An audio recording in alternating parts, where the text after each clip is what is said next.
What's up, you guys? It's Susie from HeyGrillHey.com, and I just so happened to have a giant tray of leftover smoked meats, and I wanted to figure out something delectable to do with it. So I'm going to make a 4-meat mac and cheese.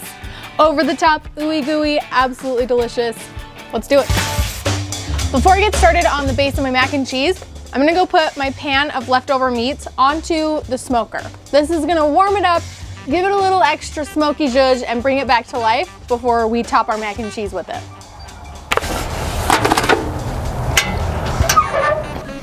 So in our cacophony of meats today, I have some leftover smoked brisket, some smoked tri-tips, some bacon, and some smoked pulled pork, but I honestly think any nice combo of beef and pork would be absolutely delicious in this mac and cheese, so use what you've got. So I have a pound of pre-cooked boiled noodles. You can use elbow macaroni noodles. I use these fun springy cavatappi noodles because I just think they're delightful. And mac and cheese should be delightful. So I have a 14-inch cast iron skillet preheating over medium heat. To that, I'm gonna add 6 tablespoons of butter. And once that's melted, 6 tablespoons of flour, and I'm gonna whisk, whisk, whisk until there's no lumps.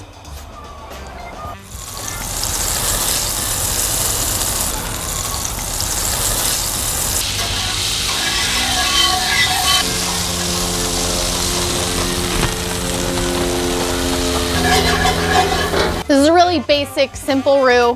1 tablespoon butter, 1 tablespoon of flour for each cup of liquid you're gonna put in your sauce. And I think this step is really important because not only is it gonna make your sauce thick and creamy, but you're gonna cook this flour down, and it's gonna give you a really yummy, nutty flavor in the background of your sauce instead of just like flour. Yeah? Our butter and our flour are just starting to brown. So I'm gonna add in, a teaspoon of ground mustard, because this can get clumpy. So I wanna add it in before my liquid. Drop the heat to low. And then I'm gonna add in 4 cups of half and half, and 2 cups of milk.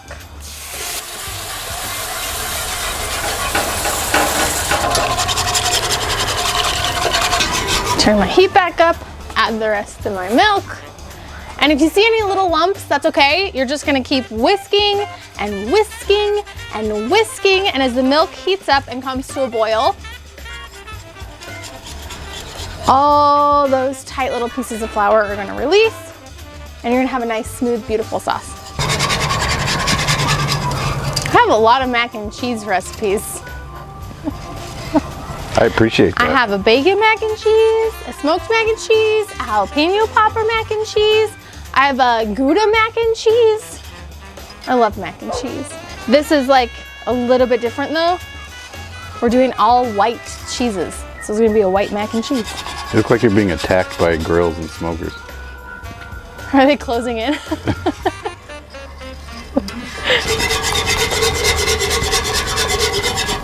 Once your sauce comes up to a boil, reduce the heat to low.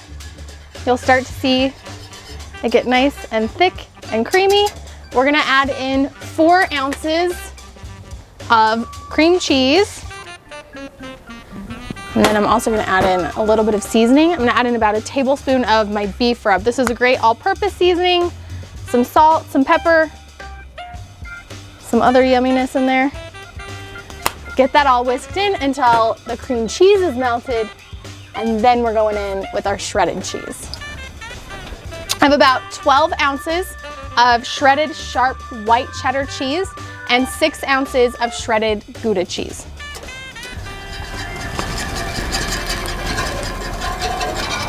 I think that cream cheese in there is one of my favorite hacks for a really good mac and cheese, because it gives you like the gooiness of American cheese and a little bit of the tanginess without sometimes, you know, that processed American cheese flavor.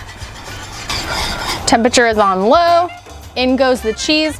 Now I highly recommend, if possible, shredding your cheese yourself, not buying pre-shredded cheese, because pre-shredded cheese doesn't melt as well as stuff that you shred straight off the block. Whoa. So you're gonna put all the noodles in there? Yeah. Okay. It's gonna be fun to watch.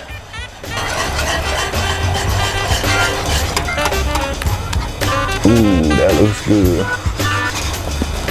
Oh, come here. Come back. Oh. Just left for the best part. Ooh.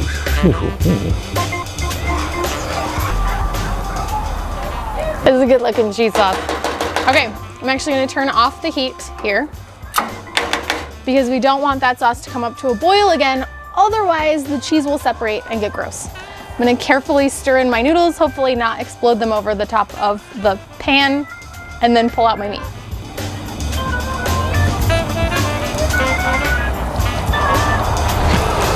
It's gonna fit.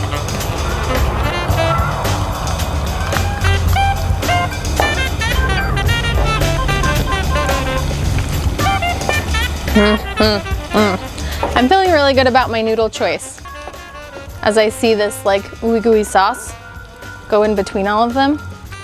I feel good. Grab our mac and cheese, grab our meats. That's a big pan of mac.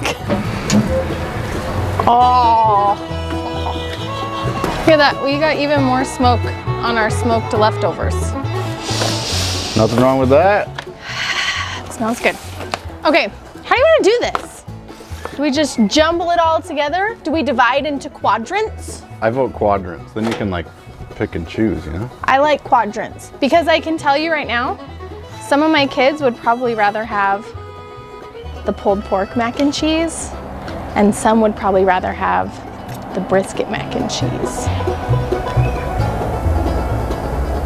So the base of this mac and cheese is so versatile that if you just want pulled pork mac and cheese, just use the pulled pork. If that's what you have left over, perfect. If you just have brisket, just use brisket. If you just have tri-tip, just use tri-tip.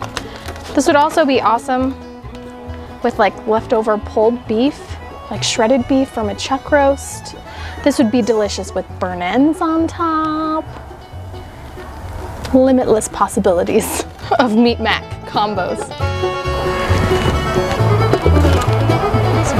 Tri-tip over here. You ever cried over mac and cheese? Today might be the day. Last but not least, bacon. I guess bacon you could just sprinkle over the top of all of it, like confetti.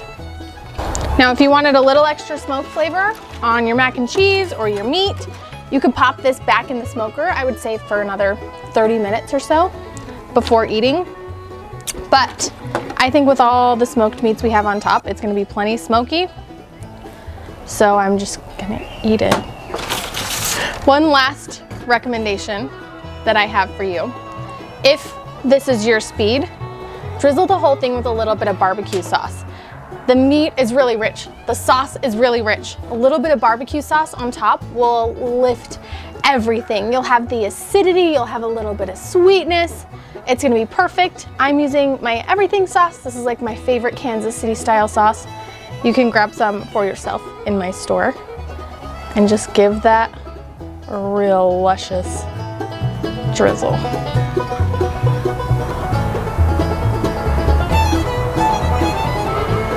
And just because it's a good idea to eat your greens, I'm gonna sprinkle with a little bit of some fresh cut green onion.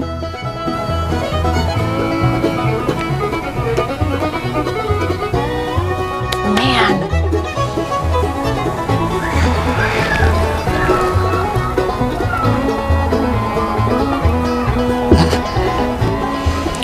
This looks amazing. I'm gonna go in for the first bite before my family of vultures comes in and picks what they want. I think I'm gonna go with some mac, and a piece of tri-tip. Some of that barbecue sauce, ooey gooey cheese.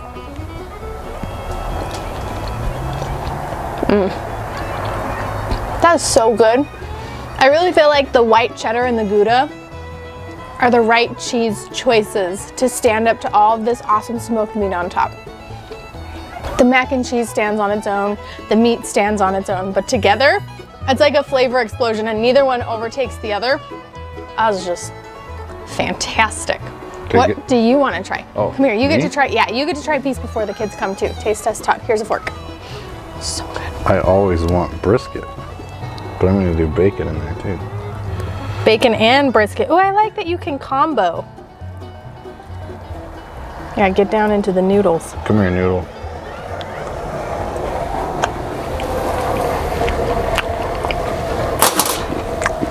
That's so good, right? So good. Kill me dead. I'm gonna try a little bit of each of the meats, but I'm excited to get the kids out here and see which ones they want to try. Okay, you get first pick. Early bird gets the worm.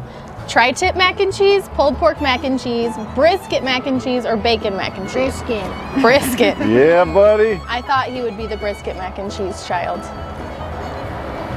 Look at this. Oh my gosh, that looks so good. All right, is that enough for you? A little more scoop with mostly meat. Yeah, more meat? You got it, homie. Thank you. You're welcome. Okay, grab a fork. Go tell the others. That's so good. That's so good. He also goes in the house. All right, I'm gonna feed the rest of my kids. I hope you guys give this leftover remixed recipe a try. Man, even I'm a little bit excited about this one. I'm kind of proud. I hope you guys cook it up. If you do, snap a photo, post it online, use the hashtag HeyGirlHey. That way, I can see it and cheer you on your journey to becoming a backyard barbecue hero. See you next time. Is this kind of fun? You each get to choose your own meat adventure? I dig it. Brisket bites are pretty good, huh? They're so yummy. What do you think, little guy?